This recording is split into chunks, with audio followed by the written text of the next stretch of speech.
Line up terbaik Liverpool 18-19.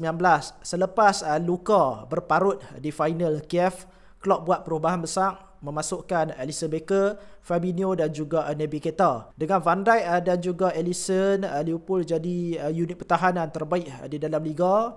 Hanya bolos 22 gol sepanjang musim.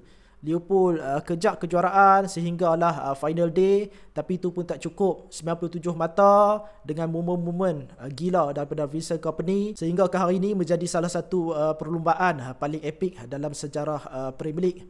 Tapi cerita sebenar Liverpool berlaku di Champions League.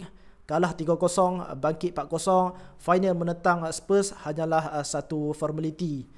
Liverpool jadi juara Eropah buat kali ke-6 dan Klopp akhirnya mengangkat trofi pertama bersama dengan Liverpool. Line up ni pejam mata pun boleh hafal. Goalkeeper Alisson Becker, Robo, Van Dijk, Matip, Trent, Hendo, Gini, Fabinho, Salah, Bobby, Mane.